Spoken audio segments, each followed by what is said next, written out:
Good evening students. இன்னைக்கு நம்ம வந்து ஆஃபீஸ் ஆட்டோமேஷன் லெவலில் 10வது ப்ரோக்ராம் பார்க்க போகிறோம். 10வது ப்ரோக்ராம் என்னதுன்னா, உன்னோட பயோடேட்டாவை பிபிடி ப்ரெசன்டேஷன் யூஸ் பண்ணி கிரியேட் பண்ணணும். சரியா? இது ரொம்ப ரொம்ப ஈஸி தான். சரி, ஃபர்ஸ்ட் வந்து பிபிடி ப்ரெசன்டேஷன்னா என்ன? நார்மலாக வந்து நான் கிளாஸ் எடுக்கிறேன்னா வெறும் சும்மா வந்து பேசிட்டு போனோன்னா கண்டிப்பாக உனக்கு புரிய வாய்ப்பே கிடையாது. அப்போ நான் என்ன பண்ணணும்? போர்டில் ஒன்று வரையணும், இல்லை எழுதணும். இந்த ரெண்டில் ஏதாவது ஒன்று பண்ணாதான் ஈஸியாக உனக்கு அண்டர்ஸ்டாண்ட் ஆகும்.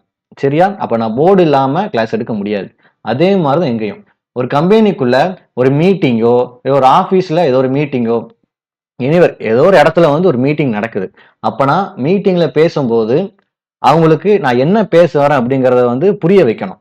அதுக்கு வந்து என்ன பண்ணாங்கன்னா, பிரசன்டேஷன் போட்டு ஒரு சார்ட்டோ, அனாலிட்டிக்ஸ் மாதிரி ஏதோ ஒன்று கிரியேட் பண்ணி வச்சிருப்பாங்க. அதை பார்த்தும் அவங்க பேசுறதையும் வச்சு கம்பேர் பண்ணி அண்டர்ஸ்டாண்ட் பண்ணிப்பாங்க. சரியா? இது நாட் ஓன்லி கம்பெனி, எஜுகேஷன் சைட்லயும் நீ ஒரு செமினார் எடுத்தாலோ, இல்லைன்னா வேற எங்கேயாவது ஒரு வெளி காலேஜில் போய் ஒரு ப்ரோக்ராம் அட்டன் பண்ற அப்பனாலும் இந்த பிபிடி பிரசன்டேஷன் இருக்கும்.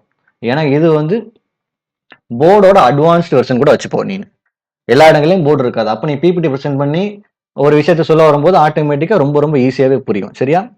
இதை நம்ம பேசுறதோட நம்ம கிரியேட் பண்ணும்போது இன்னுமே இன்ட்ரெஸ்டா இருக்கும், நல்லா புரிஞ்சுக்கலாம். சரியா?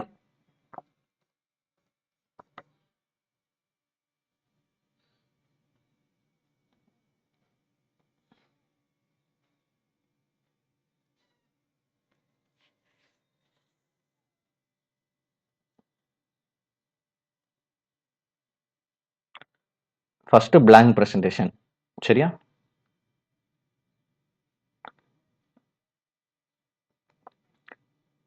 முதல் எடுத்தோன்னே எம்டியா தான் இருக்கும். சரியா? ஒருவேளை நீ வந்து வேற ஏதோ டெம்ப்ளேட் சூஸ் சூஸ் பண்ணிக்கலாம். இந்த இதுக்குள்ளே இருக்கும், இந்த பவர் பாயிண்ட்டுக்குள்ளேயே நிறைய டெம்ப்ளேட்லாம் இருக்கும்.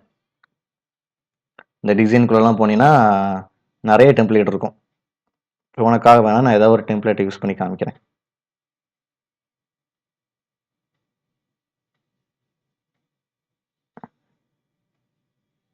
இது கொஞ்சம் நீட்டா இருக்கு. சரியா? இந்த டிசைனை நம்ம யூஸ் பண்ணிப்போம். சரியா? டிசைனுக்குள்ள போயிட்டு கீழே பார்த்தீங்கன்னா நிறைய டெம்ப்ளேட் இருக்கும். இதில் தான் ஒன்று சூஸ் பண்ணிக்கலாம். சரியா? இல்லை நீனாவே ஓனாக கிரியேட் பண்ண போறேன்னா எம்டியை வச்சு நீனே கிரியேட் பண்ணலாம். சரியா? எடுத்தோடனே நம்ம பிரசன்டேஷனோட டைட்டில் என்ன, என்ன பர்பஸ்க்காக இந்த பிரசன்டேஷன் போட்டிருக்கோம், நம்ம இன்னைக்கு எதுக்காக கிரியேட் பண்றோம்னா நம்மளோட பயோடேட்டாவை இன்னைக்கு சொல்ல போறோம், அதுக்காக கிரியேட் பண்றோம். சரியா? அப்ப என்ன பண்ணலாம்?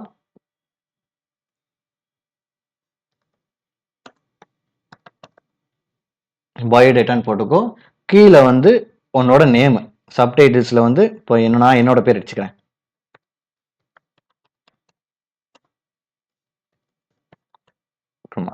இப்போ இது வந்து கொஞ்சம் சின்னதா இருக்கு, அதனால என்ன பண்ணலாம்னா செலக்ட் பண்ணிட்டு மேலே நீ எப்படி வந்து வேர்டில் எக்ஸல்ல பார்த்தியோ அதே மாதிரி டூல்ஸ் தான் மேலும் இருக்கும், எந்த ஒரு மாற்றமும் இருக்காது.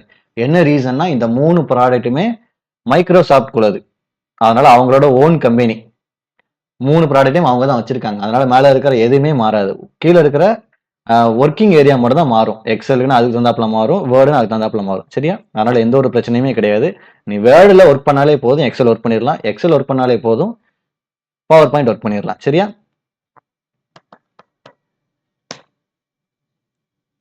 கேம்பிரியால இதை கொஞ்சம் பெருசாகிக்கிறோம். இதை வந்து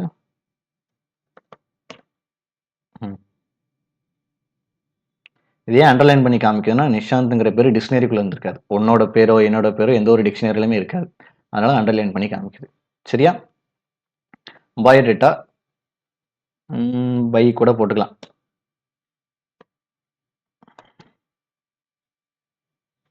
கொஞ்சம் சென்ட்ரல் வர மாதிரி இருக்கிறதுனால செலக்ட் பண்ணிட்டு இருக்கு.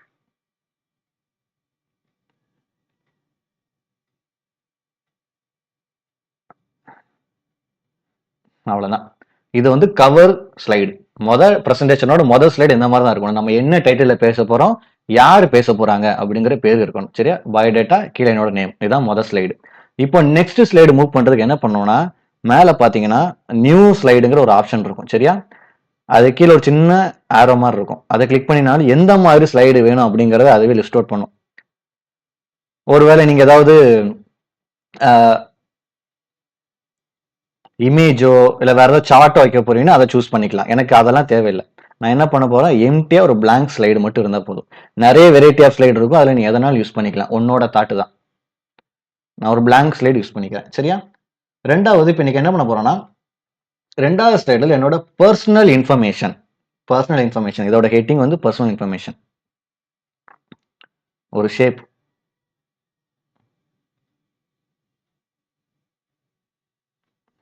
கொடுத்துக்கிறோம். கொடுத்துட்டு இதோட கலர் வந்து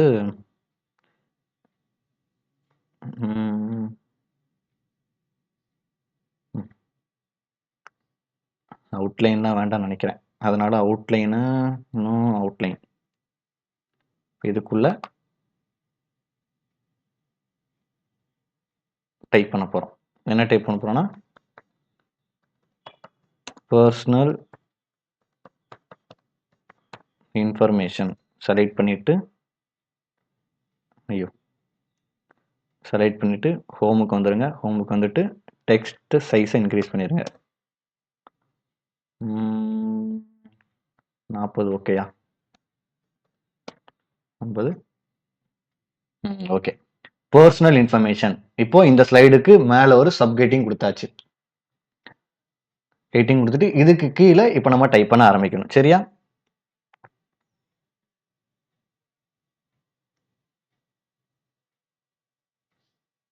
ஒரு டெக்ஸ்ட் பாக்ஸ் எடுத்தாச்சு. இன்சர்ட்டுக்குள்ள போய் எடுத்தோம்ப்பா. இன்சர்ட்டுக்குள்ள ஒரு டெக்ஸ்ட் பாக்ஸ் எடுத்துருக்கேன். சரியா? இப்போ இந்த இடத்துல நான் டைப் பண்ண போற விஷயம் என்னதுன்னா ஃபுல் நேம் கோலன் செலக்ட் பண்ணிக்கோங்க. சைஸ் இன்க்ரீஸ் பண்ணிக்கோங்க. சைஸ் வந்து கேம்பிரியா. இது வந்து ஒரு 30 ஓரளவு தெரியுற மாதிரி இருக்கு. சரியா? 30 டேப் தள்ளிட்டு இப்போ என்னோட பேர்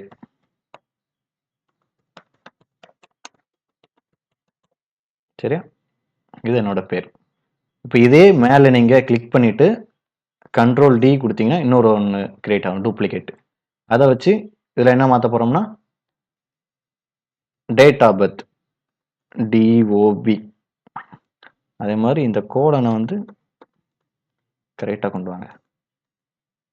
கொண்டு வந்துட்டு என்னோட டேட் ஆஃப் பர்த் வந்து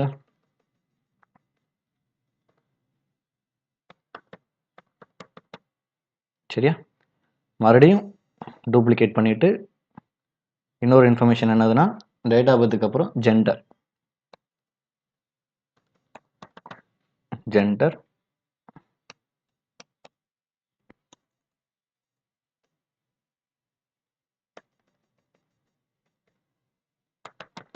மேல். Control D. லாஸ்ட் வந்து நேஷ்னாலிட்டி.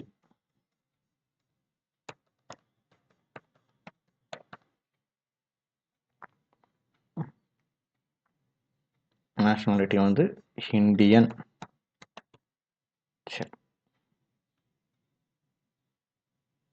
இந்த கோலம் தள்ளி போயிருக்கிறதுனால என்ன பண்ணலாம்னா இதை கொஞ்சம் தள்ளி வச்சிடும்.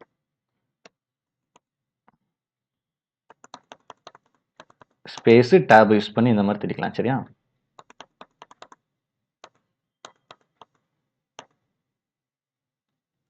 கொஞ்சம் நீட்டா இருக்கிறதுக்காக தான்ப்பா, வேற ஒன்றும் கிடையாது.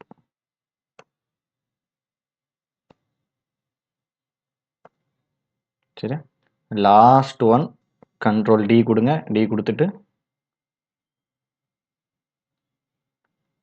Contact number.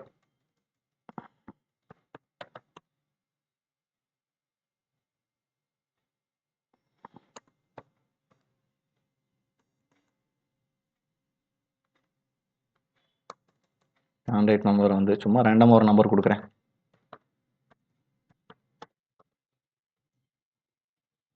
சரியா? இப்போ மொதல் ஸ்லைடு முடிஞ்சிருச்சு. கவர் ஸ்லைடு கிரியேட் பண்ணோம், பயோடேட்டாங்கிற ஒரு கவர் ஸ்லைடு. அதுக்கப்புறம் மொதல் ஸ்லைடு பர்சனல் இன்ஃபர்மேஷன் கிரியேட் பண்ணிட்டோம். சரியா? Next slide number 3. Again new ஸ்லைடை கிளிக் பண்ணுங்க.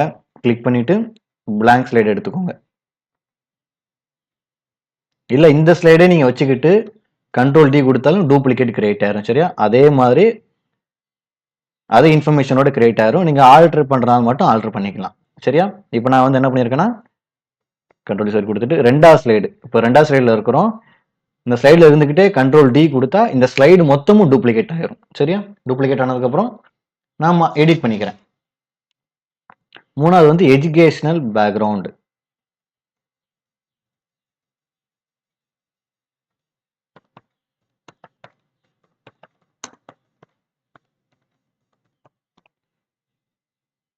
எஜுகேஷனல் பேக்ரவுண்ட் டெக்ஸ்ட் கொஞ்சம் கீழே போகுது, அதனால என்ன பண்ணணும்னா சைஸை குறைச்சிடும். 45. சரியா? எஜுகேஷனல் பேக்ரவுண்டில் வரதே வந்து highest qualification.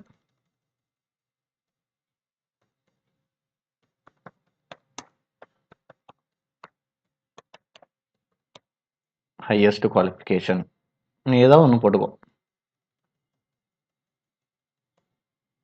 எம்சிஏஓ எம்எஸ்சிஓ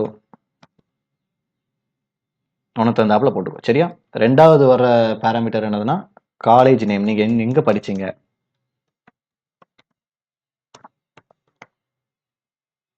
college name.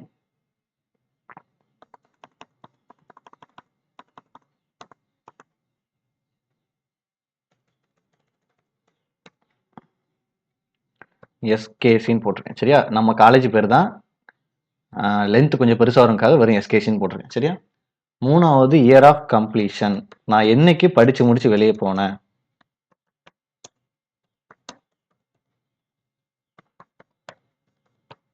Year of completion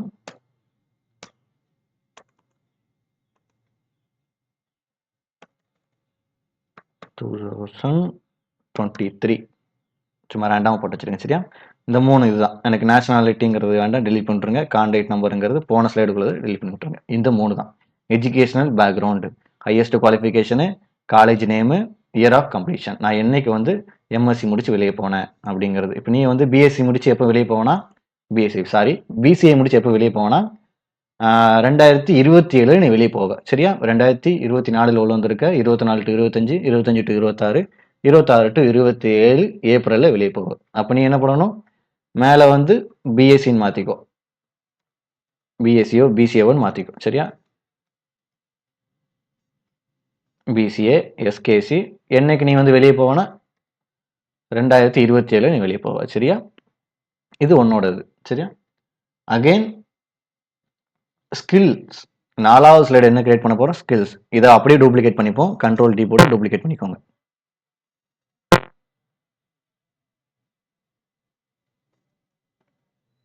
control D. இப்போ நம்ம 4வது ஸ்லைடில் இருக்கிறோம். லெஃப்ட் சைடு கார்னரில் நம்ம எத்தனை ஸ்லைடு கிரியேட் பண்ணி விட்டுருக்கோம் அப்படிங்கிறது ஐடென்டிஃபை பண்ணும். சைடே காமிச்சிக்கிட்டு இருக்கும். சரியா? அதை பார்த்துக்கோங்க. இப்போ நம்ம 4வது ஸ்லைடில் இருக்கிறோம். 4வது ஸ்லைடு வந்து ஸ்கில்ஸு.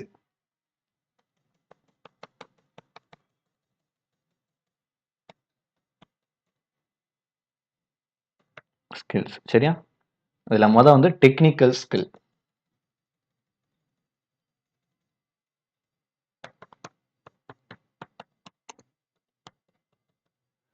டெக்னிக்கல் ஸ்கில்ஸ் உனக்கு வந்து நீ என்ன போட்டுக்கலாம்னா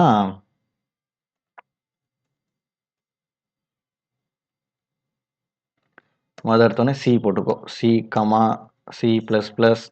நெக்ஸ்ட் ஜாவா படிப்ப. அதுக்கப்புறம் பைத்தான். அதுக்கப்புறம் வந்து HTML இந்த மாதிரி. சரியா? இது வந்து டெக்னிக்கல் ஸ்கில்ஸ். ரெண்டாவது சாஃப்ட் ஸ்கில்.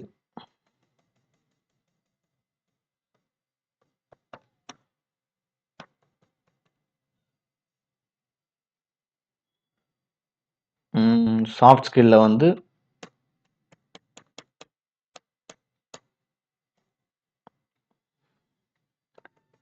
என்ன எழுதிக்கலாம்னா, எனக்கு இப்போதைக்கு ஞாபகத்துக்கு வர்றது வந்து லாஜிக்கல்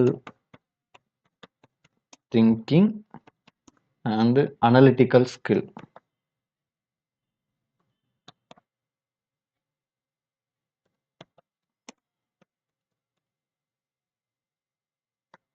சரி, இப்போ இந்த ஸ்லைடை தாண்டி போயிருச்சு. அப்போ என்ன பண்ணலாம்னா ஆண்டுக்கு அப்புறம் க்ரஷர் வச்சு என்ட்ரு தட்டிடுங்க. என்ட்ரு தட்டிட்டு இதுக்கு நேரம் கொண்டு வந்துடுங்க. சரியா? லாஸ்ட் வந்து என்ன வரும்னா இன்னும் ஒன்னே ஒன்று, லாங்குவேஜஸ் நவுன். எனக்கு எத்தனை லாங்குவேஜஸ் தெரியும்?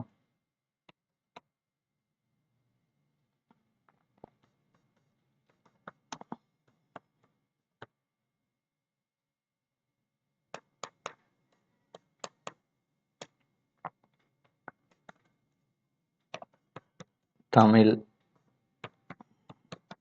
இங்கிலீஷ். பேசிக்கா இந்த 2 போடுவாங்க. உனக்கு அதுக்கு மேல தெரிஞ்சுச்சுன்னா, நீ கீழ வந்து மென்ஷன் பண்ணிக்கலாம். சரியா? இது வந்து 4வது ஸ்லைடு ஸ்கில்ஸ். லாஸ்ட் ஸ்லைடு வந்து டிக்ளரேஷன் அண்ட் சிக்னேச்சர். இத அப்படியே டூப்ளிகேட் பண்ணிப்போம். Control D. Control D. சரியா? லாஸ்ட் வந்து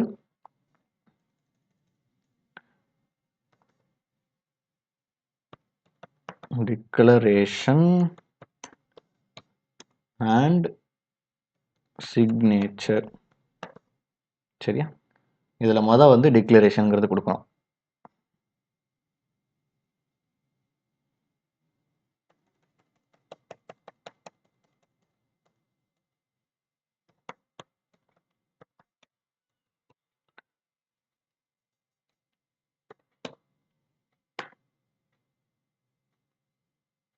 இது கொஞ்சம் கீழே இறக்கி வச்சுப்போம்.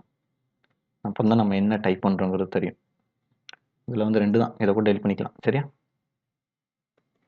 இதெல்லாம் அழிச்சிட்டு டிக்ளரேஷன்ல என்ன போடணும்னா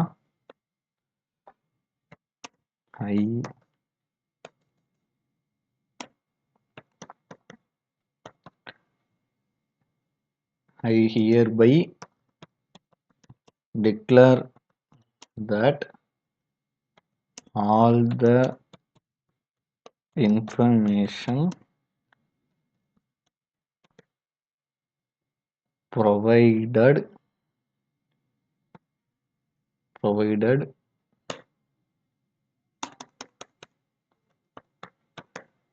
above is true to the best of my knowledge. சரியா? இந்த 2 லைன் டைப் பண்ணி வச்சுக்கிறோம். சரியா? இப்போ அது கீழே இருக்கிற வார்த்தைகளை மட்டும் என்ன பண்ணலாம்னா சைஸை கொஞ்சம் குறைச்சிரும். ஒரு 20 குறைச்சிட்டு ஈக்குவலாக வர மாதிரி.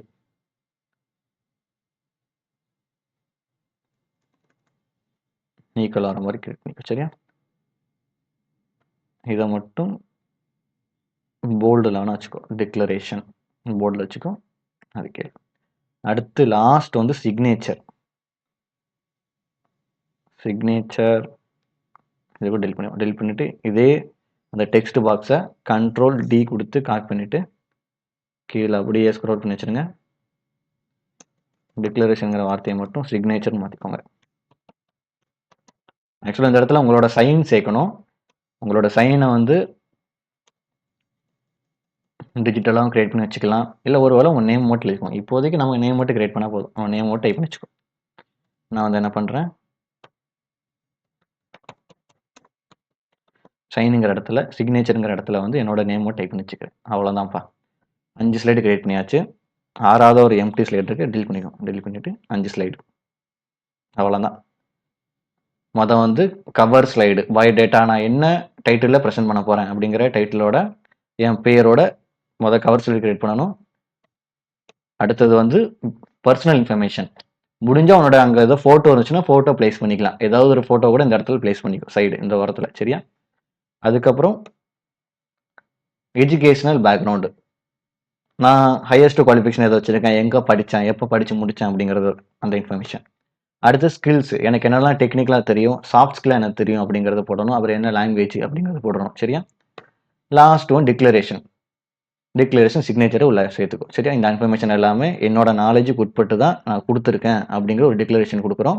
என்னோட சிக்னேச்சர் உன்னால் போட முடியாது, டிஜிட்டலாக உள்ள போடணும். அதுக்கு பதிலாக நீ வந்து உன்னோட பேரை டைப் பண்ணிக்கோ.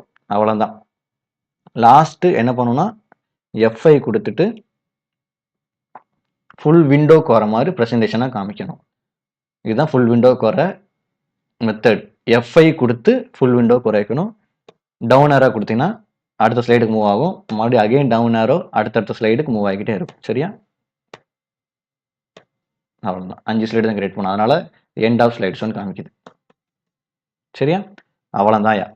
இதை விட்டு வெளியே வரணும்னா ESC எஸ்கேப்புங்கிற பட்டன் கொடுத்தீங்கன்னா வெளியே வந்துடும். சரியா? ஸோ ஒரு சிம்பிளாக நம்ம பயோடேட்டாவை வச்சு ஒரு 5 ஸ்லைடு கிரியேட் பண்ணியிருக்கோம். அவ்வளோதான். பவர் பாயிண்ட் ப்ரெசன்டேஷனில் ரொம்ப ரொம்ப ஈஸியாக முடிச்சு விட்டுருலாம். சரியா? ஸோ எதுவும் டவுட்னா கிளாஸில் வந்து கேட்டுக்கோ, இல்லை கீழே கமெண்டில் கேளு. நெக்ஸ்ட்டு அடுத்த ஒரு பவர் பாயிண்ட் ப்ரெசன்டேஷனோட வீடியோவில் சந்திப்போம். So thank you.